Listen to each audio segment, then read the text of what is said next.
Let's see, I sat down to write it June of '03, and just kind of come through a phase in my life where I'd had some personal experience with addiction, basically. And so the underlying theme or the general drive of the story is kind of about that addiction, but I really tried to make that as much of an undertone as possible. The film is not, there's no message intrinsically. It's very much a character study, which I found, kind of lacking in short films. So I wanted to try a character study and get the audience to really care about the characters, and that way follow the story a little better. So some of it's based on personal experience loosely, but everything that's in the film is basically from imagination for the most part. So.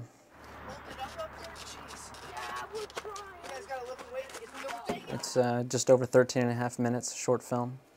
It follows the story of 3 young boys. When it opens up, it's got kind of a Stand By Me, coming-of-age innocence type of film. And then over the course of the film, we skip ahead and find the three boys grown, but have fallen into addiction, a very strong addiction.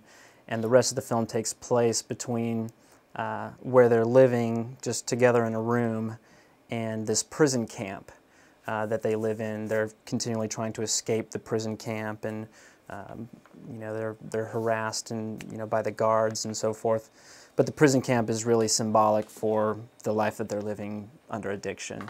So it really tries to play back and forth a little bit and bring the viewer along a little more slowly to kind of reveal those things at the end, and hopefully it's clear that the prison camp it's in their minds.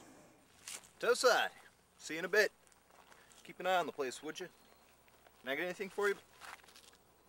Yeah, 6-pack, maybe a pick 5 ticket, couple scratch-offs. Oh, I'll pay you when you get back.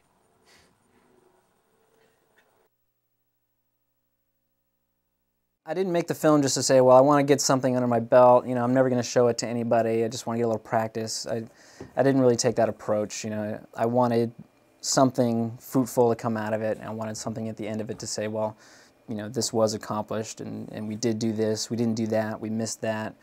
I wanted to obviously get some experience. I wanted to obviously get some things for my reel. I did have plans to enter it in the festivals, from the time I wrote it and things like that. So there were not any tangible, lofty goals, but I did set some goals so that halfway through the production I didn't turn them to myself and say, well, it's just for practice, let's not worry about that, So yeah, there were a few goals, nothing specific, but I did know that I wanted to get it as far as I could push it. I think the one thing that most filmmakers learn the quickest is that filmmaking is easier to do with money. Well, we were basically running off a no budget, very low budget, financed it by myself without the use of credit cards, happy to say. It's always an accomplishment, I think. And especially when you haven't produced before, like I said, you don't have that network. There's nothing there, so it's finding all the resources, coming up with ways to get people to let you use their space or their property or whatever it is, finding sets. I had to do all the catering, so organizing food and getting equipment rentals together. So the whole thing pretty much was a challenge. There wasn't a whole lot that came very easily, which I think is good. That's a good way to learn things, is through trials and the hardships of not necessarily knowing all the answers. And realistically, anybody who's made films for a while knows that nothing ever goes right. And you really have to prepare and plan for the things that you don't, that you don't expect to come up, that are going to come up. I haven't done as much research as I need to at this point, being more focused on just getting it done. So there is going to be a lot of looking into which festivals are right for the film, which ones are not. I imagine that when you've got a film in the can, you've basically got that list of festivals that runs all year, and so you're constantly looking at the ones coming up and when the submission deadlines are.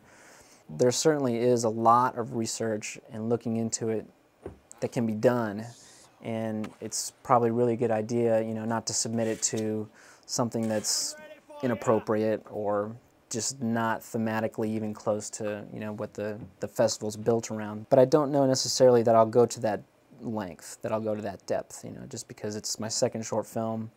I'm glad to get it done, and you know, I'm not going to sit behind the desk and market it hardcore for 2 years, you know, waiting for something to happen. So it'll go on the film circuit, but probably at a, you know, at a moderate level, and I'm just going to, you know, kind of take it off the computer and move on to the next project.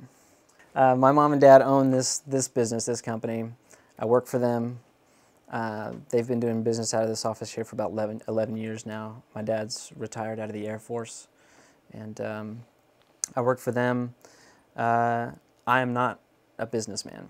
My acting mentor, Larry Hovis, told me, you should be an actor only if you can't do anything else.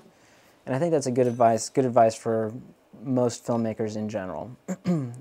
It's not an easy business, very competitive. You know, it's a creative industry, so you're talking about, you know, the amalgamation of money versus creative influence and how all that works. And some of that I'm interested in, some of it I'm not as interested in. I learned a lot about what I like and what I don't like about filmmaking through this process.